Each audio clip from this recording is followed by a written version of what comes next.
नमस्कार। छात्रावास अधीक्षक, आज सुबह पेपर हुआ हॉस्टल सुपरिटेंडेंट का। उसका हमने जो जीके संबंधित, कंप्यूटर संबंधित जो भी सवाल थे उनके आंसर हमने पार्ट फर्स्ट जो अपलोड हो गया वीडियो पहला, यह सेकंड पार्ट है जो होगा गणित और रीजनिंग से जुड़े सवालों का आंसर की। किस प्रकार सवाल है देख लेते हैं। चौथा सवाल है, यह मैथ संबंधित है, इसके आंसर की देख लेंगे। मैथ की और रीजनिंग के आंसर की देखेंगे हम इस वीडियो में। तो चौथे का करेक्ट सी है इसका, 15/2। फिर मैथ से जुड़ा सवाल पांचवा, 5 का सी करेक्ट होगा 0.135, इसका भी सी करेक्ट।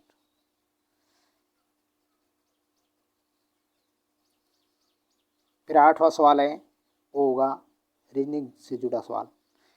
इनमें एक कागज़ का टुकड़ा है, उसको पहले मोड़ा और फिर काटा जाता है, और मोड़े गए कागज़ के टुकड़ों को जब काट दिया जाता है उसको वापस फैलाया जाता है, खोला जाता है, तो कौन सी आकृति इसमें से बनेगी? तो इसका आपके बी करेक्ट है, 8 का बी करेक्ट होगा। 9वां सवाल है, ये भी रीजनिंग से जुड़ा हुआ। दिए गए कथनों के आधार पर कौन सा निष्कर्ष निकलेगा? इसके निष्कर्ष की बात कही है। कथन है कि अगर प्याज के उत्पादन में कमी होगी तो प्याज की कीमत बढ़ जाएगी। कथन बी, प्याज की कीमत बढ़ गई है, ठीक है ना। तो इसमें निष्कर्ष क्या निकलता है इन दो कथनों के अनुसार? प्याज के उत्पादन में कमी आई, प्याज के उत्पादन में कमी आई, प्याज का निर्यात किया गया।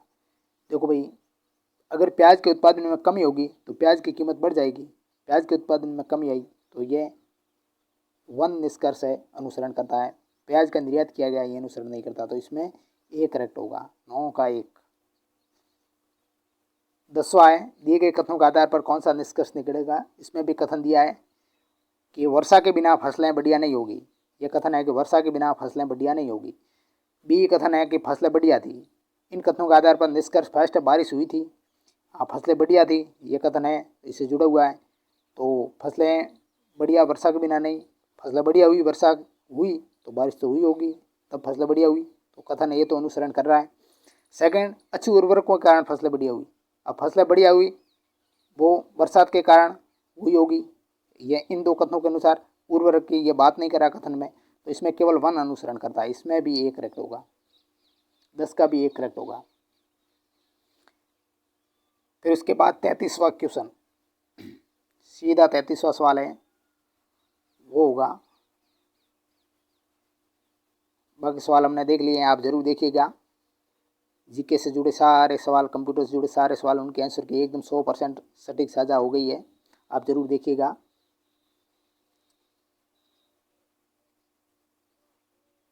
33वां सवाल है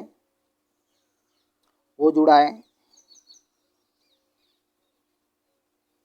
मैथ से, जुड़ा है कि एक संख्या के 51% और 26% के मध्य का अंतर 22,512 है, तो उस संख्या का 66% कितना होगा? ज़्यादा हार्ड सवाल नहीं है, बिल्कुल ही पेपर है वो, इजी सा पेपर है, इसलिए इसका डी करेक्ट होगा। मित्रों आपको बता दूं कि आप ज़रूर कमेंट करिएगा आपके कितने सही बनते हैं, उसके आधार पर मैं कट ऑफ आपके साथ साझा करूंगा, एक्सपेक्टेड कट ऑफ, संभावित कट ऑफ। जो वीडियो साझा होगा आपके कल पूरा एनालिसिस करके मैं वीडियो साझा करूंगा, एकदम सटीक संभावित कट ऑफ होगी, आप ज़रूर उसको भी देखिएगा। तो इसका 33 का करेक्ट है वो होगा डी करेक्ट होगा। 34वां सवाल भी, इसमें भी डी करेक्ट होगा, 3:4। 35वां क्वेश्चन, 35वें क्वेश्चन का बी राइट होगा।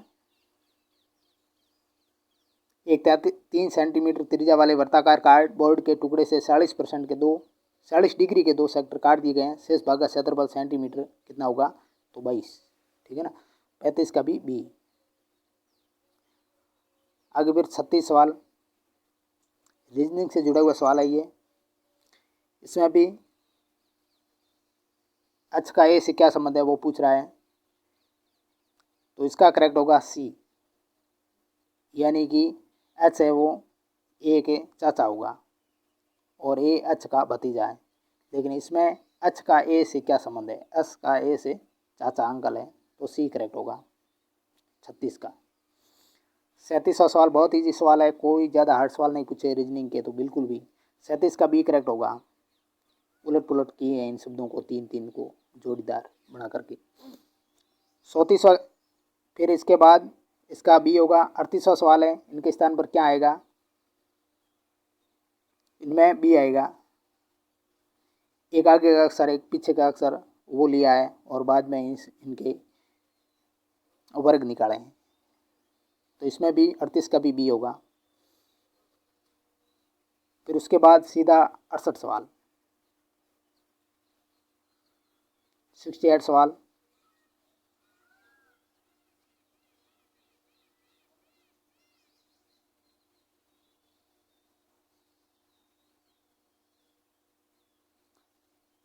सवाल, यह इंग्लिश में कौन सा वर्ण कहाँ है उसके आधार पर वो उन्होंने मल्टीपल किया है, जोड़ा है सभी को। जैसे टी है 20 पर तो टी ये जो ई का स्थान ए का स्थान सारे जोड़कर 26, तो टी एन का स्थान क्या होगा, वो मल्टीपल कर रहे हैं। टी को टी 20 पर, ई 5 पर और एन है वो है 14 पर, तो इस प्रकार जोड़ा है।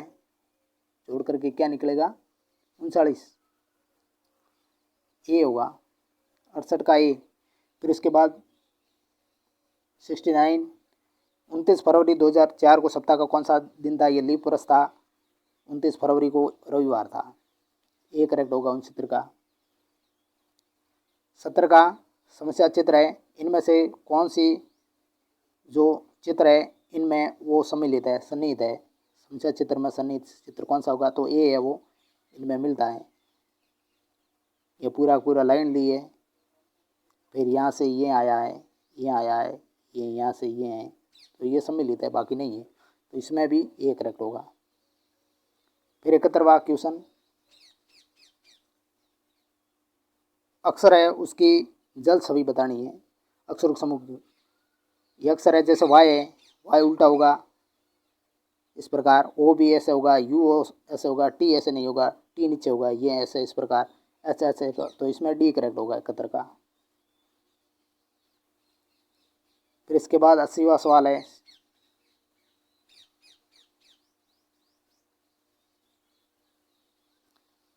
दो संख्याओं का लघुत्तम समापवर्तक एलसीएम है 960 है, उनका महत्तम समापवर्तक एचसीएफ 120 है। यदि संख्याओं में से एक संख्या 192 है तो दूसरी संख्या क्या होगी, दूसरी संख्या होगी वो 120। बहुत ईजी सा सवाल है, डी करेक्ट होगा। फिर 81वां सवाल है, दी गई 5 संख्याओं में से पहली 2 संख्या को औसत 8, पहली 4 संख्या को औसत 12 है और अंतिम 3 संख्या को औसत 17 है, तो 5वीं संख्या ज्ञात करनी, तो 5वीं संख्या वो होगी 19, डी करेक्ट। 82वां सवाल, 82 का करेक्ट होगा, वो भी डी होगा। फिर 89 क्वेश्चन,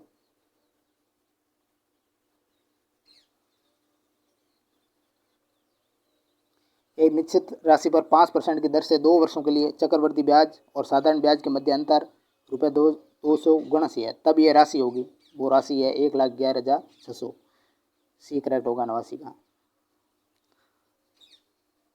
90वां सवाल, ये भी मैथ से जुड़ा हुआ सवाल, इसमें भी डी करेक्ट होगा। 15:10:6, डी करेक्ट। तो ये मैथ और रीजनिंग से जुड़े सवालों के आंसर की।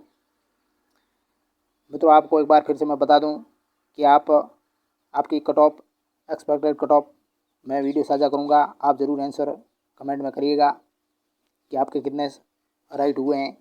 आप जो आंसर की मैंने डाली है अपने इस चैनल पर है, आप ज़रूर देखिएगा, जीके संबंधित और ये मैथ और रीजनिंग की, तो आपके कितने सही बनते हैं ज़रूर कमेंट करिएगा। आपकी वीडियो कट ऑफ के बारे में होगा, एक्सपेक्टेड कट ऑफ के बारे में, आप ज़रूर देखिएगा। Thank you very much.